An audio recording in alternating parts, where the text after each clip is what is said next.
Six century BC से लेके fourth century BC तक मगध के राइज होने के बाद जो डायनेस्टी उसको रूल कर रही है वो डायनेस्टी कौन सी है? वो है हर्याणका डायनेस्टी, जिसके पहले राजा कौन होते हैं? जिसके पहले राजा होते हैं Bimbisara.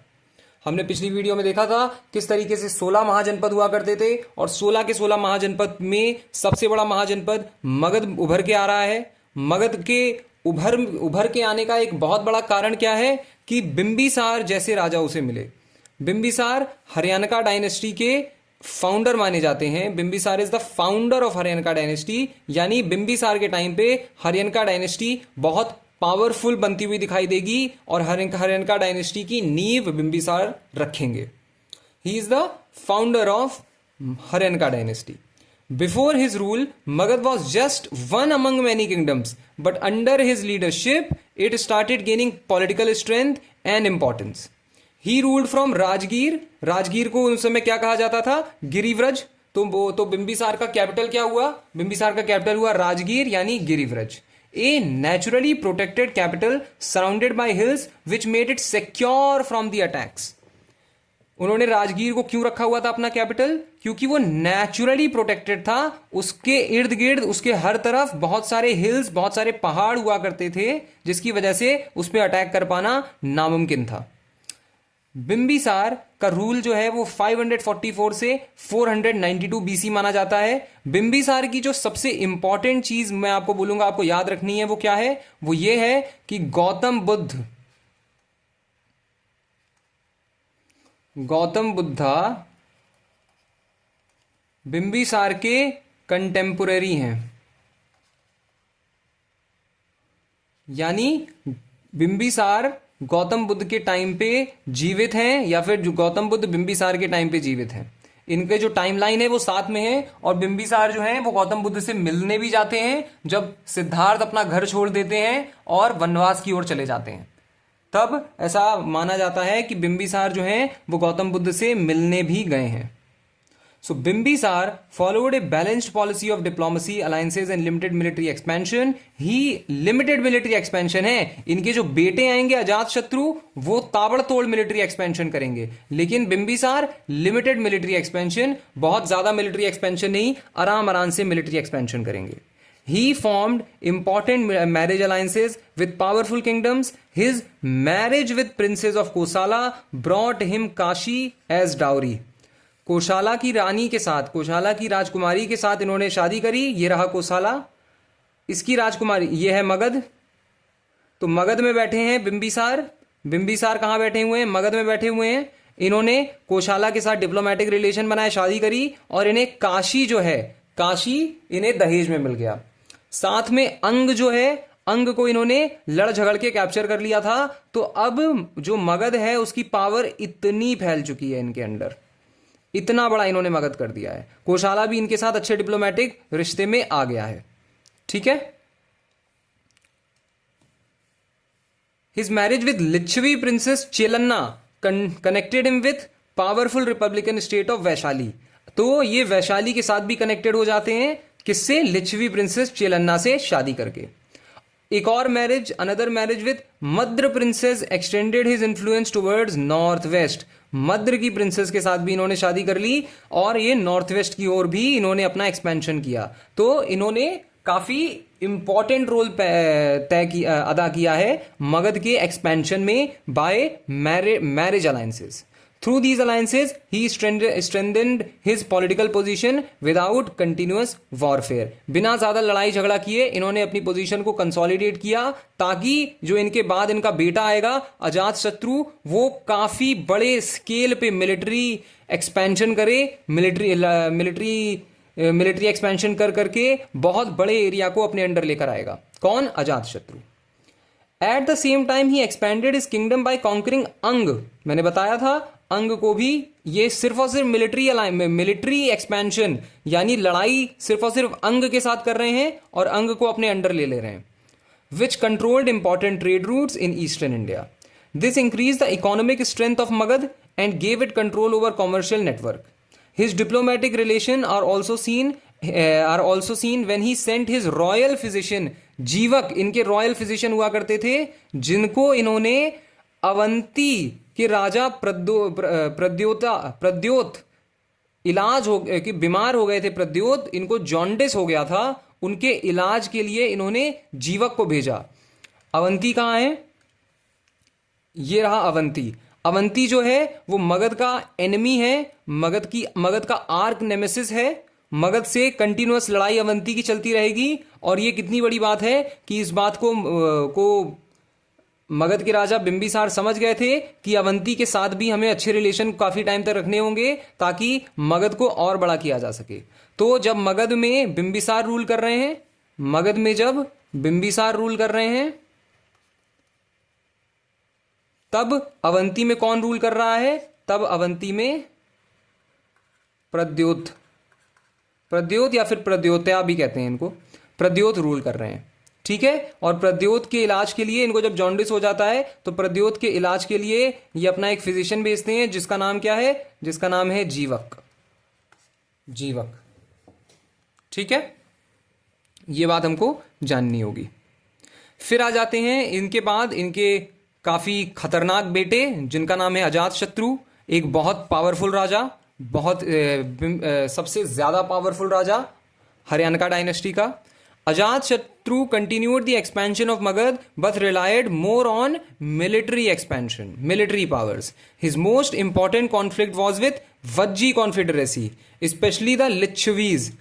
This was a long and difficult. देखो, बिंबिसार ने लिच्छवीस के साथ मैरिज अलायंसेस बनाए, बिंबिसार ने लिच्छवी प्रिंसेस चेलन्ना से शादी करी, लेकिन अजातशत्रु लिच्छवीस से लड़ाई कर रहे हैं। अजातशत्रु जो है वो लिच्छवीस को लड़के हराएंगे, वज्जी को भी लड़के हराएंगे। This was a long and difficult war because the Vajji was well organised. Ajatashatru used new war techniques and weapons and eventually defeated them. The victory removed a major rival and expanded Magad's territory significantly. ठीक है, तो वज्जी को हराने के बाद अजातशत्रु ने मगध का एक बहुत बड़ा जो विस्तार है वो और फैला दिया था, मगध को और बड़ा बना दिया था। इसके बाद कौन आते हैं? इसके बाद आते हैं अजातशत्रु के बेटे उदायीन।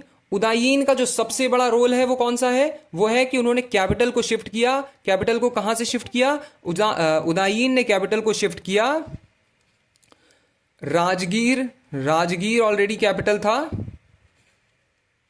इन्होंने राजगीर से इसको शिफ्ट कर दिया पाटलिपुत्र। पाटलिपुत्र इन्होंने मगध का कैपिटल बना दिया, जो कि फिर एंड तक, मगध के एंड तक कैपिटल बना रहेगा। और एंड में जाके पाटलिपुत्र को ही हम क्या कहेंगे? हम इसको कहेंगे पटना, जो कि आज भी बिहार का कैपिटल है। तो सोचो, उदायीन ने जो कैपिटल शिफ्ट किया था वो आज भी उस रीजन का कैपिटल ही है। आज भी पटना ही कैपिटल माना जाता है बिहार का।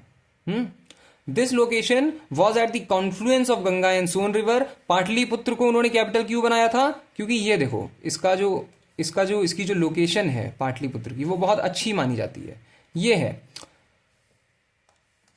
पाटलिपुत्र है, ये आती है सोन रिवर, ये आती है गंडक रिवर, ये आती है गंगा रिवर। तो पाटलिपुत्र जो है वो इन तीन नदियों के बीच में आ जाता है। हाँ, इन सारी नदियों के बीच में आ जाता है और इसकी वजह से ये प्रोटेक्टेड रहता है। इसकी वजह से ये प्रोटेक्टेड रहता है और इसके पास सारा का सारा अच्छी रिवर की वजह से अच्छा एग्रीकल्चर हो पाता है, अच्छी सॉइल, अलूवियल सॉइल रहती है इसके पास, और ये प्रोटेक्टेड लैंड हमेशा अच्छे से कवर्ड रहता है। ओके, इस वजह से इन्होंने पाटलिपुत्र को बनाया अपना kingdom. So Udayin made a crucial administrative decision by shifting the capital from Rajgir to Patliputra. This location was at the confluence of Ganga and Son river, which made it ideal for trade, communication, and administration. Due to this strategic advantage, Patliputra later became one of the most important political centers in Indian history. फिर आ जाती है Persian invasion. Persian invasion में सबसे पहले किसकी invasion है? Darius first की। Darius first कब इन्वेड कर रहे हैं? हमें 518 BC को इन्वेड कर रहे हैं। While Magadha was rising in the east, the north western region came under the influence of the Persian empire. Darius first conquered parts of northwest India, including Punjab and Sindh, and made them provinces of his empire. This contact introduced a new administrative system like organized taxation and governance culture. Exchanges also took place, including the use of Kharoshti script. तो Darius the first की invasion का सबसे important चीज क्या है? Introduction of Kharosthi script. Persian invasion की सबसे important चीज क्या है? कि इंडिया को खरोष्टी स्क्रिप्ट मिल जाएगी। जो डेरियस हैं वो इन्वेड करेंगे 518 बीसी में, और इसी टाइम पे इंडिया को खरोष्टी स्क्रिप्ट मिल जाएगी जो कि पर्शियंस इस्तेमाल किया करते थे, अब वो इंडिया में भी आ जाएगी। ये इसका सबसे इंपॉर्टेंट बात है। बाकी ये बहुत ज्यादा अंदर तक इंडिया में नहीं पहुंच पाएंगे, ये नॉर्थ वेस्ट इंडिया को ही कॉन्कर कर पाएंगे, जिसमें पंजाब और सिंध वाले रीजन आते हैं। और ये क्या करेंगे? ये उसको अपना प्रोविंस बना लेंगे, अपने एम्पायर का प्रोविंस बना लेंगे। ठीक है, फिर आ जाता है सबसे बड़ी इन्वेजन, जो कि है अलेक्जेंडर की invasion, Greek invasion. Alexander of Macedonia entered, कब आ रहे हैं ये? 326 बीसी में। He entered India through the northwest and fought the battle of Hydaspes against King Porus near the Jhelum river. Porus fought bravely, and even after defeat, he was respected and allowed to rule. Porus बहुत जबरदस्त तरीके से लड़ाई करते हैं Alexander से, और हारने के बाद भी उन्हें अलाउ किया जाता है कि आप रूल को कंटिन्यू करें, आप इतने बेहतरीन राजा हैं। Alexander advanced up to the Bias river. Bias river तक पहुंच जाते हैं Alexander, but his soldiers refused to go further after hearing about the strength of the powerful kingdoms in the Gangetic region, especially Magad. As a result, he turned back. His invasion opened routes between India and the western world, leading to trade and cultural exchanges, and later influenced Indian art like Gandhar style. तो Alexander का जो invasion है वो north west वाले ही reason तक रहेगा, ज्यादा अंदर तक ये नहीं पहुंच पाएंगे। क्यों नहीं पहुंच पाएंगे? क्योंकि बैटल ऑफ हाइडस्पस में इतनी जोर लगी थी, इनकी आर्मी को इतनी थकान, इवन दो ये जीत गए थे बैटल ऑफ हाइडस्पस, लेकिन इनकी आर्मी इतनी थक गई थी। और जब इनकी आर्मी को पता चला कि आगे नंदा एम्पायर खड़ा है हमारे सामने, पूरा का पूरा मगध एम्पायर खड़ा है, और नंदा ऑलरेडी जब इतना छोटा सा राजा पोरस हमें इतनी बुरी तरीके से मार रहा था, तो नंदा एम्पायर से हम कैसे लड़ेंगे? नंदा एम्पायर से तो हम लड़ नहीं पाएंगे। तो ये पीछे चले जाते हैं वापस, ब्यास रिवर से ज्यादा आगे नहीं जा पाते हैं, ब्यास रिवर से ये पीछे चले जाते हैं। और इनका सबसे इंपॉर्टेंट कल्चरल इन्फ्लुएंस क्या है? अलेक्जेंडर की इन्वेजन का सबसे इंपॉर्टेंट इन्फ्लुएंस क्या है? कि हमें गंधार स्टाइल ऑफ आर्ट मिल जाएगा, जो कि बहुत ही ज्यादा डेलिकेट तरीके के स्कल्पचर्स बनाने शुरू कर देगा। किसके स्कल्पचर्स बनाएगा? गौतम बुद्धा के स्कल्पचर्स बहुत बड़े लेवल पे बनने लगेंगे गंधार स्टाइल में। इफेक्ट क्या हुए अलेक्जेंडर की इन्वेजन के? अलेक्जेंडर की इन्वेजन के अलग अलग बहुत सारे इफेक्ट हैं, लेकिन इनके जो लॉन्ग टर्म और इंपॉर्टेंट इफेक्ट हैं वो कौन से हैं? It opened both land and sea routes between India and Europe, increasing the contact between the two regions. पहले हमारे पास सिर्फ और सिर्फ सी रूट्स मेनली हुआ करते थे, लेकिन अब हम यूरोप के साथ लैंड रूट्स और सी रूट्स दोनों रूट से ट्रेड करना शुरू कर देंगे। It indirectly led to the rise of Indo-Greek, Indo-Bactrian and Indo-Parthian kingdoms. Indo Greek, Indo Bactrian ये भी एक ट्राइब हुआ करती थी, इंडो पार्थियन ये भी एक ट्राइब हुआ करती थी। ये जो किंगडम्स हैं ये अब रूल करना शुरू कर देंगे, इनका राइज होना शुरू हो जाएगा। Which later influenced Indian art. Indian art भी अब हमको देखने को मिलेगी कि गंधार स्कूल ऑफ आर्ट की तरह गंधार स्कूल ऑफ आर्ट काफी ज्यादा डोमिनेट करने लगेगी इंडियन आर्ट को। एस्ट्रोनॉमी में भी इसके हमें ग्रीक इन्वेजन के इन्फ्लुएंस देखने को मिलेंगे, और कॉइन्स, बहुत अच्छे अच्छे कॉइन्स भी ग्रीक राजा, और आगे चल के यही कुषाण राजा इतने अच्छे अच्छे कॉइन्स बनाएंगे। वो सब कहां से आता है? वो अलेक्जेंडर की इन्वेजन की वजह से ही पॉसिबल हो पाया। It made Indian rulers realize the need for political unity. पहली बार रियलाइज हुआ इन्हें कि हम इनविंसिबल नहीं हैं, अगर हम आपस में लड़ते रहेंगे तो बाहर का राजा कोई आ जाएगा, बाहर का कोई राजा आके हमको हरा देगा, इसलिए पॉलिटिकल यूनिटी की रियलाइजेशन पहली बार होती है to resist foreign invasions which later helped in the rise of large empires like the Mauryas. ऐसा माना जाता है कि तक्षशिला में उस टाइम चाणक्य हुआ करते थे, और चाणक्य को जब पता चला था कि अलेक्जेंडर इंडिया की ओर आ रहा है, तो वो नंद डायनेस्टी के राजा धनानंद से मिलने गए, और धनानंद ने तब चाणक्य की बेइज्जती करी, और चाणक्य ने ये नोटिस किया कि धनानंद ज्यादा सीरियस नहीं है, धनानंद रिस्पेक्टफुल नहीं है और सीरियस नहीं है। इससे उन्हें चिंता हुई कि इंडियन जो एम्पायर है वो काफी कमजोर हो जाए, काफी कमजोर और ऐसे राजा के हाथ में है जो कि जिसके अंदर कोई यूनिटी नहीं है, जिसके अंदर कोई अवेयरनेस नहीं है बाहर के इन्वेडर्स को लेके। तो चाणक्य जो है पहली बार ये बात रियलाइज करते हैं और शपथ खाते हैं कि हम ऐसे एम्पायर की स्थापना करेंगे जो कि पूरे के पूरे इंडिया को रूल करेगा, पूरे के पूरे इंडिया को यूनिफाइड रखेगा, इंडिया में जो छोटे छोटे ट्राइब्स हैं उनको यूनिफाई करेगा। और वहीं से चाणक्य जो है चंद्रगुप्त मौर्य को ढूंढते हैं और चंद्रगुप्त मौर्य के साथ मिलके बहुत बड़ा मौर्यन एम्पायर खड़ा करते हैं। जो डेट है अलेक्जेंडर की इन्वेजन की वो है 326 BC. It is considered the first reliable fix date in ancient Indian history, keeping historians build a proper timeline. पहले के टाइम में इंडियन जो रूलर्स हुआ करते थे वो टाइमलाइन कीप नहीं किया करते थे, कोई प्रॉपर हिस्ट्री कीपिंग मैकेनिज्म नहीं हुआ करता था, जिसकी वजह से डेट और टाइमलाइन को बना के अलग अलग इवेंट्स किस टाइमलाइन पे हुए उसका कोई कॉन्टेक्स्ट नहीं होता था हमारे पास। पहली बार एक फॉरेन इन्वेडर इतने अंदर तक इंडिया में आया जिसको हम अलेक्जेंडर कहते हैं, और उसकी एग्जैक्ट डेट और एग्जैक्ट टाइम हमें पता है। अलेक्जेंडर अकेले इंडिया नहीं आया था, वो बहुत सारे ऑथर्स, बहुत सारे राइटर्स उसकी जो हिस्ट्री लिख रहे थे, उसकी बायोग्राफी लिख रहे थे, उन्हें लेके आया था। और अलेक्जेंडर का इन्वेजन इतना बड़ा इवेंट है कि बाहर के हर एक फिलोसोफर, हर एक थिंकर ने अलेक्जेंडर के बारे में लिखा। तो हमें एग्जैक्टली अब एक टाइम, एक आधार मिल गया जिस टाइम के हिसाब से अब हम कैलेंडर को अरेंज कर सकते हैं कि अलेक्जेंडर का इन्वेजन यहां हुआ तो इसके 200 साल बाद ये हो रहा है, इसके 200 साल पहले ये हो रहा है। अब हमारे पास एक बेस मिल गया हिस्ट्री पढ़ने के लिए। फिर हम आ जाते हैं रिलीजियस मूवमेंट्स पे। The period is known as second urbanisation और the age of the Buddha. जो पीरियड है 600 बीसी से 400 बीसी, महाजनपद पीरियड की बात हो रही है। This is known as second urbanization. पहला अर्बनाइजेशन कौन सा है? यह है इंडस वैली सिविलाइजेशन, और इसको और क्या कहते हैं? Age of the Buddha. क्यों? क्योंकि बिंबिसार के टाइम गौतम बुद्ध जिंदा हैं, और गौतम बुद्ध खुद भी एक प्रिंस हुआ करते थे। उनकी जो फिलॉसफी है, उनकी विचारधारा, वो उस समय काफी रिबेलियस मानी जाती थी। वैदिक कस्टम्स जो हैं वो बहुत ज्यादा कॉम्प्लेक्स हो गए हैं, लोग वैदिक कस्टम्स को छोड़ना चाह रहे हैं। वैदिक कस्टम्स में बहुत रिचुअल्स, कॉम्प्लेक्स रिचुअल्स आ गए हैं, महंगे रिचुअल्स आ गए हैं, जो कि नॉर्मल लोग, नॉर्मल जो शूद्र हैं, जो वैश्य हैं, वो फॉलो नहीं कर सकते। इसलिए अब गौतम बुद्ध की बात होगी, गौतम बुद्ध को काफी बड़े लेवल पे फॉलो किया जाने लगेगा। During this time new religious ideas developed as a reaction to the problems of the later Vedic society. The most important among them were Jainism and Buddhism.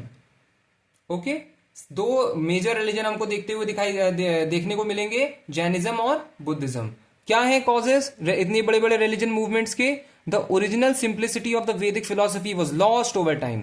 जो ओरिजिनल सिंप्लिसिटी है विद वैदिक फिलोसफी की, वो खो गई है, वो देखने को नहीं मिल रही। इसी वजह से नए रिलीजन हमको चाहिए।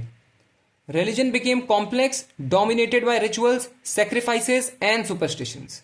रिलीजन जो है वो कॉम्प्लेक्स हो गया है, बहुत सारे रिचुअल्स, सैक्रिफाइसेस और सुपरस्टिशन अब उसे डोमिनेट करने लगे हैं। ब्राह्मण्स जो हैं उनके पास बहुत ज्यादा पावर उनके हाथ में आ गई है, leading to dissatisfaction among Kshatriyas and other groups. Brahmans के हाथ में बहुत ज्यादा पावर आ गई है, क्षत्रियस, वैश्य और शूद्र इस चीज से नाराज हैं। इसलिए एक नए रिलीजन की शुरुआत, एक नए विचारधारा की शुरुआत के ऊपर लोग पुश करेंगे, और जो उन्हें नए विचारधारा मिलेगी जैनिज्म के रूप में, बुद्धिज्म के रूप में, उसे वो अपनाना शुरू कर देंगे। Expansion of agriculture in eastern India created a new social and economic condition. Agriculture आ रहा है ईस्टर्न इंडिया में अब बड़े लेवल पे, जिसकी वजह से लोगों के पास समय है कि वो फिलोसॉफिकल थॉट के ऊपर ध्यान दे सकें। Vaishyas who became economically stronger due to trade wanted higher social status. Vaishyas traders हुआ करते थे, मर्चेंट्स हुआ करते थे, लेकिन पैसे होने के बावजूद इनके सोशल जो स्टेटस था वो ब्राह्मण्स या फिर क्षत्रियास जितना नहीं हुआ करता था, जिस बात से वो बहुत ज्यादा डिससेटिस्फाइड हुआ करते थे। इसीलिए कोई ऐसी फिलॉसफी, कोई ऐसी विचारधारा जो कि इनको भी बराबर का हक दे, बराबर का सोशल स्टेटस दे, ये उसको फंड करेंगे, ये उसको पैसे देंगे। इसीलिए बुद्धिज्म और जैनिज्म को फाइनेंशियल प्रॉब्लम्स नहीं आएगी, वो ज्यादा फैल पाएगा, उसका प्रचार प्रसार ज्यादा हो पाएगा। क्यों? क्योंकि वैश्याज उसमें पैसे लगाएंगे। These factors created dissatisfaction and led to the rise of new religions that were simpler and more practical. Jainism की बात करते हैं। सबसे पहले सबसे बड़ा जो एक रिबेलियस रिलीजन उस समय हमें देखने को मिला वो कौन सा है? जैनिज्म है। जैनिज्म में सबसे पहला कॉन्सेप्ट क्या होता है? तीर्थंकार का कॉन्सेप्ट होता है। तीर्थंकार क्या होते हैं? जैन गुरुज कह लो, जैन टीचर्स, स्पिरिचुअल टीचर्स।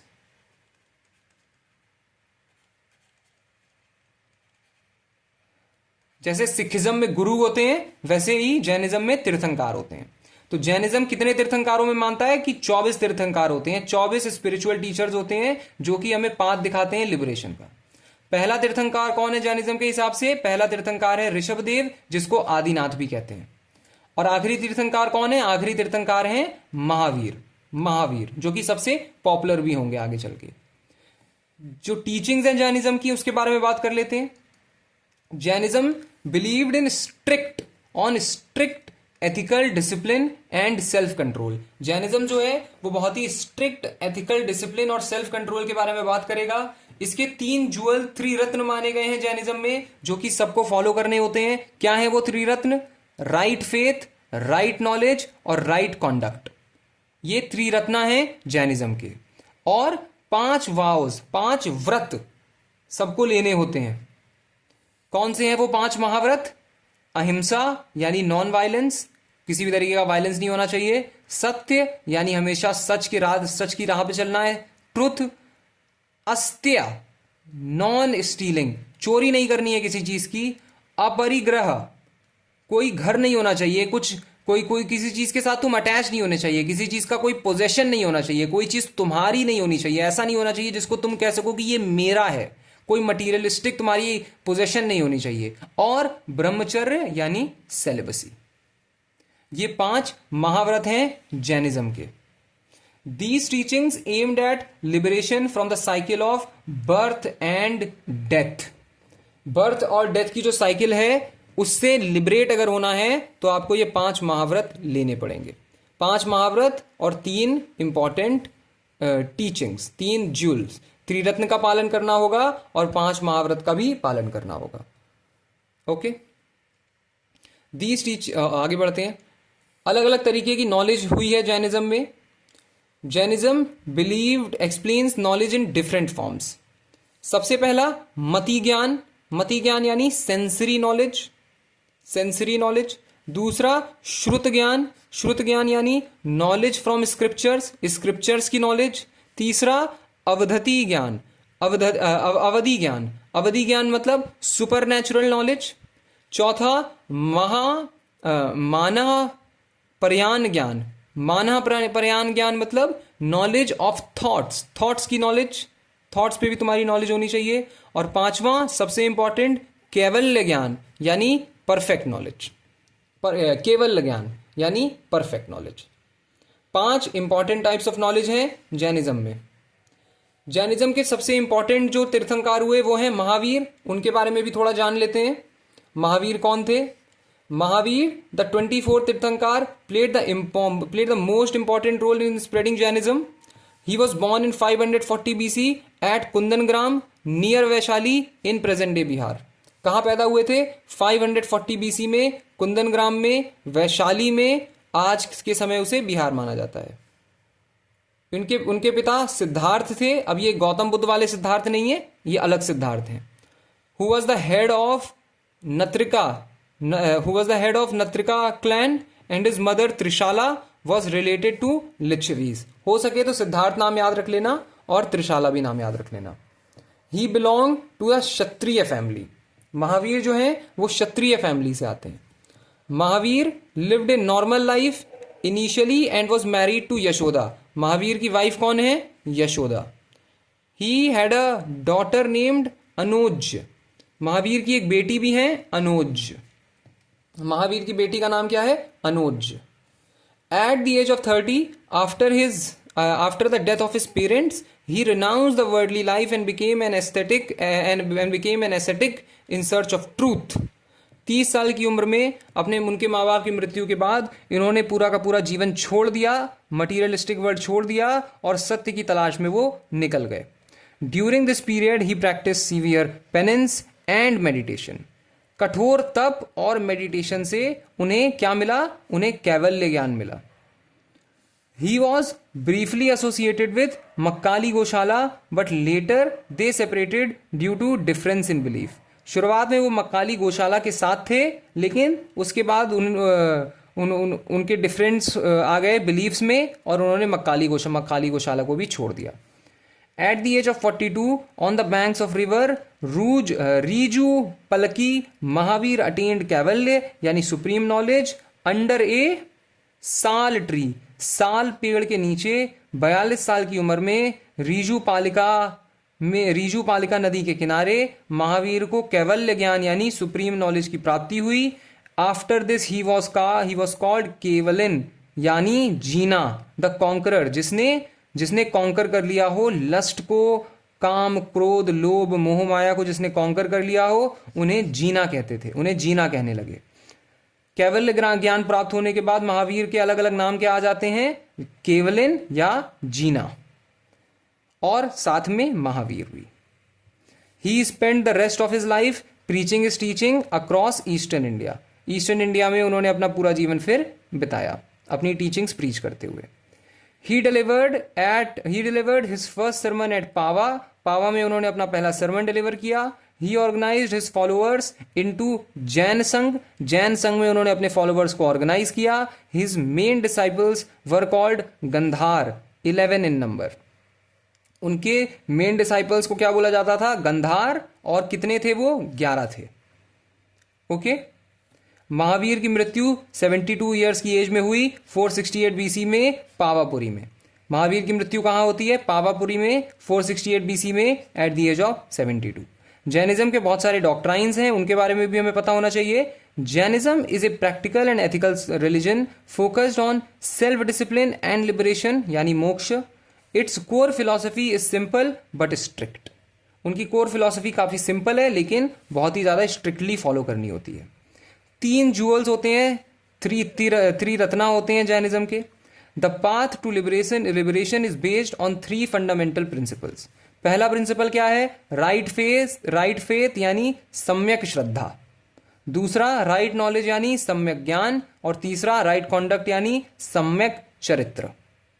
तो 3 फेज हैं, 3 पाथ हैं लिबरेशन के। अगर आपको लिबरेट करना है, लिबरेट होना है, तो आपको ये 3 पाथ फॉलो करने होंगे। कौन कौन से? सम्यक श्रद्धा, सम्यक ज्ञान और सम्यक चरित्र। 5 ग्रेट वाउज होते हैं जैनिज्म के। 5 ग्रेट वाउज होते हैं जैनिज्म के, काफी इंपॉर्टेंट है, जो कि आपको लेने होते हैं। पंच महाव्रत आपको लेने होते हैं। अगर आपको देखो 4 महाव्रत तो पहले भी थे, इसमें एक महाव्रत जो है महावीर ने ऐड किया। ये वाला जो महाव्रत है ये महावीर ने ऐड किया। 4 पहले ही हुआ करते थे, अहिंसा, सत्य, अस्त्या और अपारगृह पहले हुआ करते थे।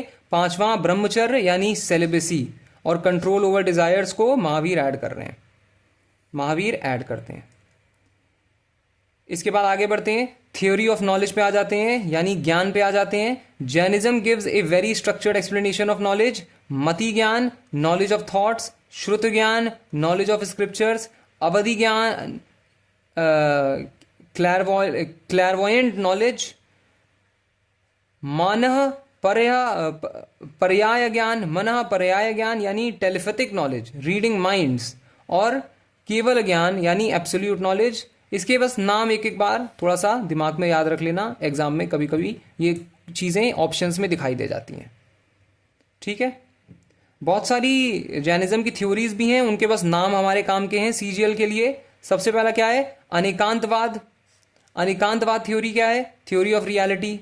Reality is complex and has many sides, no single statement can fully describe truth, ये होता है अनेकांतवाद, अगर एक लाइन में हमको समझना हो। वैसे ही क्या है, वैसे ही थ्योरी ऑफ मे बी यानी शायदवाद, शायदवाद ये भी सही हो सकता है, वो भी सही हो सकता है। Each statement is conditional and relative, truth depends upon perspective. This leads to logical flexibility and avoids absolute judgments. तो अनेकांतवाद भी जैनिज्म से जुड़ा हुआ है और शायदवाद भी जैनिज्म से ही जुड़ा हुआ है। अलग अलग जैनिज्म के प्रिंसिपल्स हैं, उनके बारे में भी हमें पता होना चाहिए। अलग अलग प्रिंसिपल्स हैं जैनिज्म के।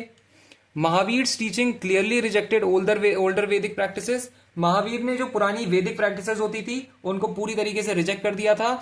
ही रिजेक्टेड ओल्डर वैदिक practices, rejected authority of Vedas, opposed rituals and sacrifices, did not believe in a creator god, emphasized karma and rebirth, transmigration of soul, focused on equality and ethical life।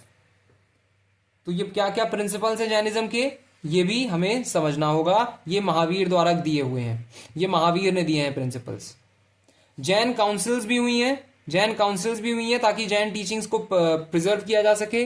These councils were held to preserve and organize Jain teachings. पहली council कब हुई थी? 300 BC में पाटलिपुत्र में स्थूलभद्र इसके leader हुआ करते थे, और इस काउंसिल में 12 अंग को 12 जैन टेक्स्ट को कंपाइल किया गया था। तो ये फर्स्ट काउंसिल के बारे में हमें इंफॉर्मेशन होनी चाहिए, ये इंपॉर्टेंट है।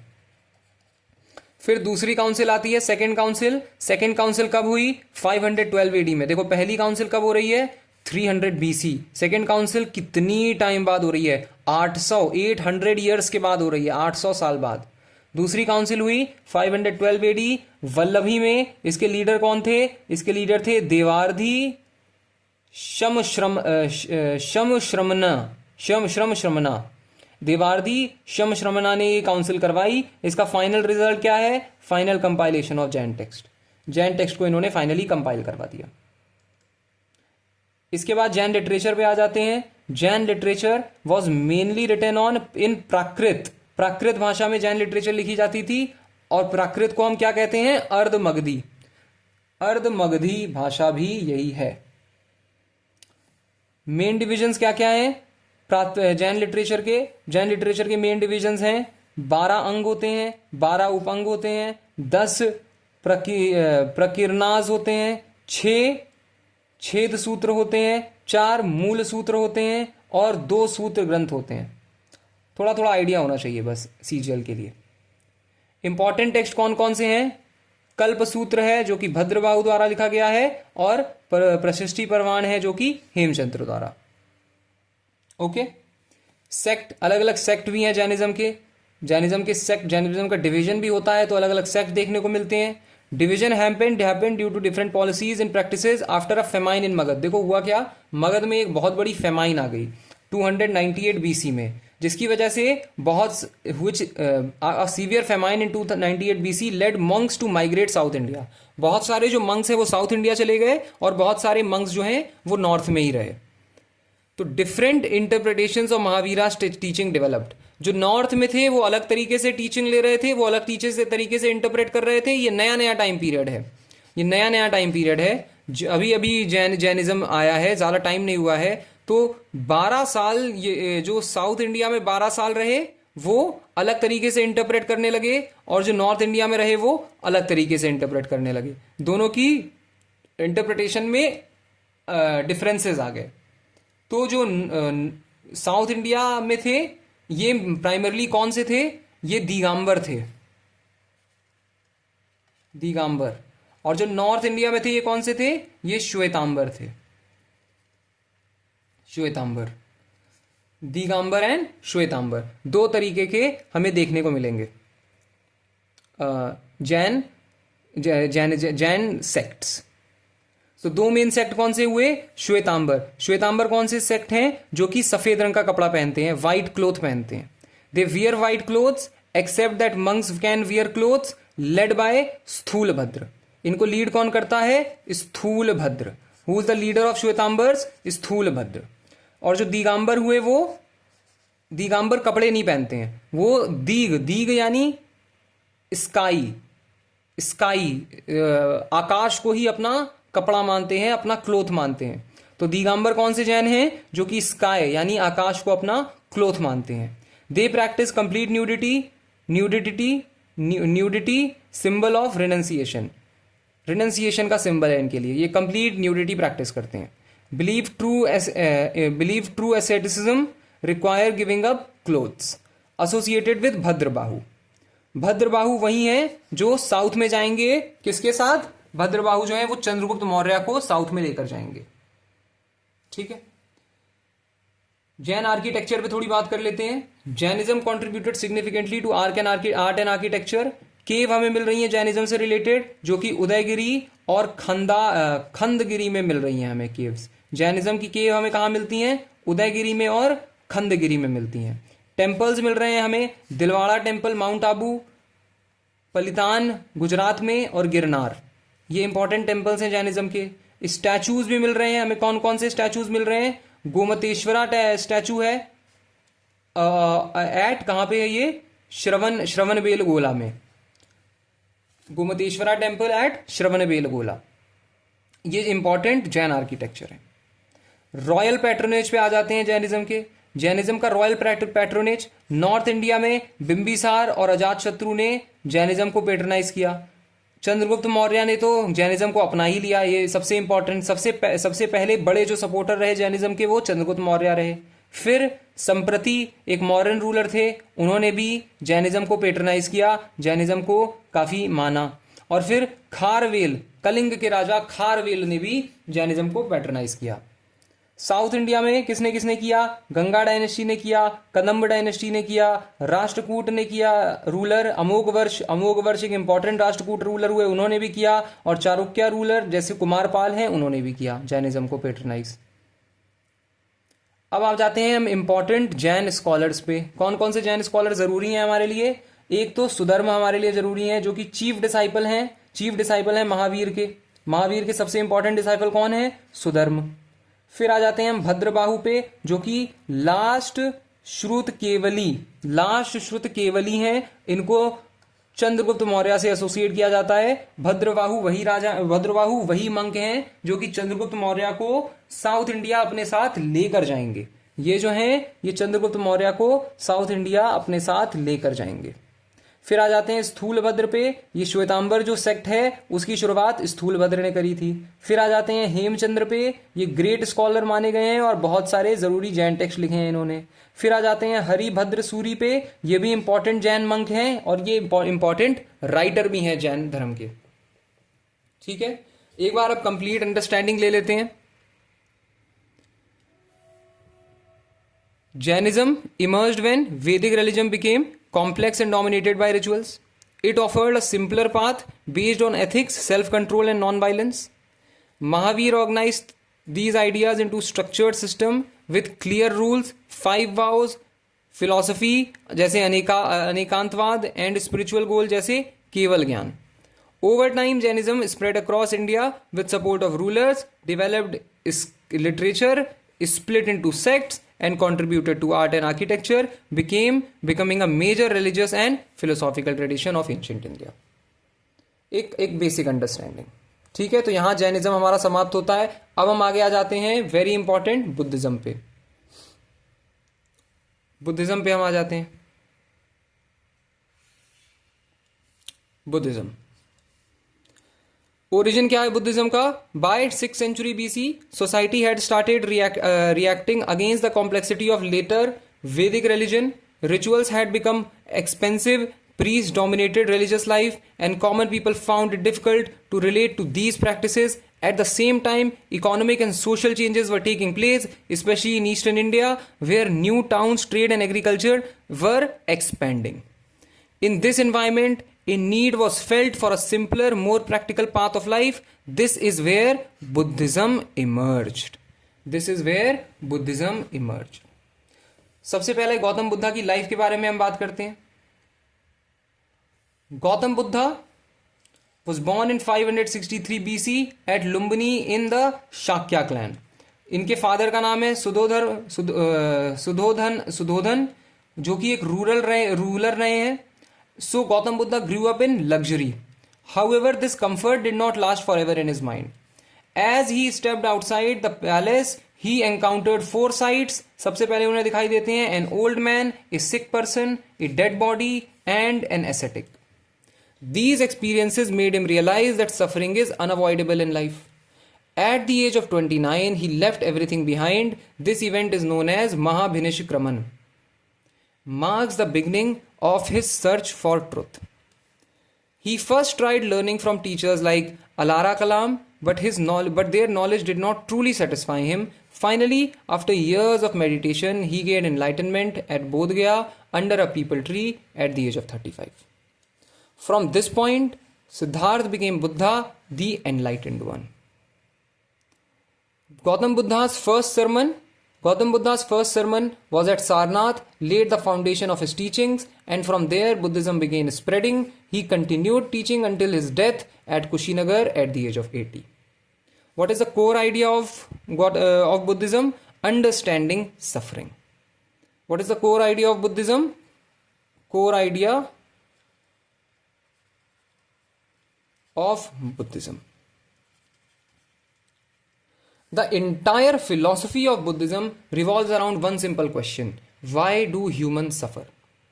Buddha answered this through the Four Noble Truths. Life is full of suffering. Suffering is caused by desire. Suffering can end. There is a path to end suffering. These are the Four Noble Truths of Gautam Buddha. Instead of complicated rituals, Buddha gave a practical solution: the Eightfold Path, which focuses on right thinking, right action, and right living. He also rejected extremes. According to him, neither luxury nor extreme austerity leads to truth. The correct way is the middle path, a balanced approach to life. There is also philosophical foundation to Buddhism. Buddha's teachings were logical and based on observation. First thing he said is everything is temporary, anitya. Second thing, there is no permanent soul, anatma. Third thing he said, everything happens due to a cause, due to cause and effect, pratitya samupad. This made Buddhism very different from earlier religions, tradition, and more acceptable among common people. आगे बढ़ते हैं, spread and development. After Buddha's death, his teachings were passed and organized. His followers compiled the teachings into text known as Tripitakas, written in Pali language. The first Tripitaka is the Vinay Pitaka, then there is Sutta Pitaka, then there is Abhidhamma Pitaka. Over time, Buddhism is spread beyond India and evolved into different forms. What are the different forms of Buddhism? Division into various sects. As Buddhism spread, differences in interpretation led to the formation of sects. The first sect which was formed is Theravada or Hinayan.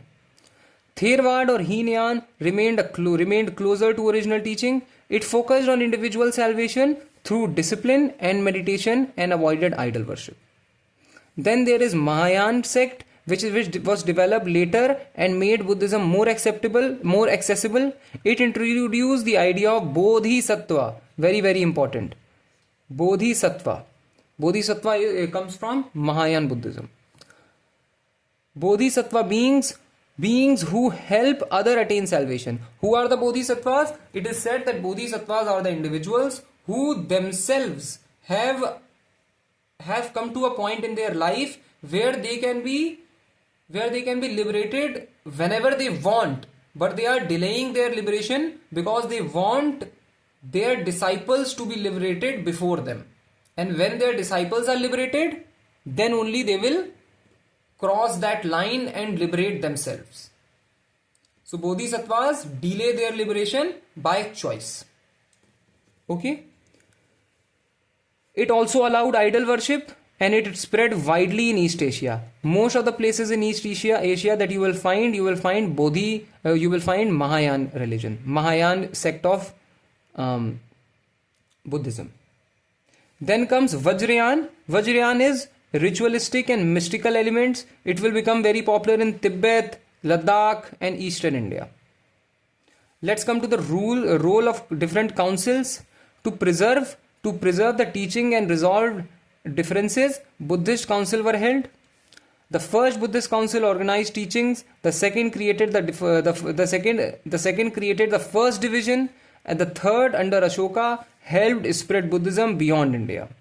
The fourth further systematized philosophy and contributed to the division into major sects. So, what are the geographical and cultural spread? Let's talk about that. Buddhism is spread through trade routes and royal supports. Important centers like Bodh Gaya, Sarnath, and Kushinagar became sacred places. Later, great universities like Nalanda and Vikramshila emerged as the centers of learning of Buddhism. Architecture also developed in the form like stupas, chaityas, and vihar. So we will see stupas, which are relic monuments, chaityas, which are prayer halls, and vihars, which are the monasteries developed for the spread of Buddhism. Let's talk about the support and expansion. Who supported in the expansion of Buddhism? Many kings played a crucial role. Ashoka was the greatest patron who sent missionaries to Sri Lanka and beyond. Later rulers like Kanishka also supported Buddhism, helping it expand into Central Asia. Monks and scholars carried teachings to China, Korea, Japan, and South Asia. Then there are key thinkers and scholars also. Over the time, many scholars expanded Buddhist philosophy. Nagarjuna developed Madhyamika philosophy. Asanga and Vasubandhu developed Yogachar, and Buddha Ghosh wrote important commentaries.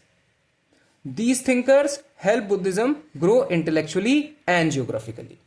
So this was all for Buddhism and Jainism, which emerged because in later Vedic period there were so many complexities in Hindu religion. The Hindu religion had become so complex for the normal people to follow that Buddhism and Jainism had to emerge. So now we understand why Buddhism and Jainism emerged. And all of this is also somehow related to the Iranian invasion, with the Iranians who were the first to invade India. And after the Iranians, the Alexander invaded India, who happens to be a Greek. And after the Greek invasion, we see Jainism, Buddhism, and many various sects grow and spread their philosophical teaching across the country. Okay. So I hope you enjoyed the video. If you did, please subscribe to the channel, and I'll see you in the next video.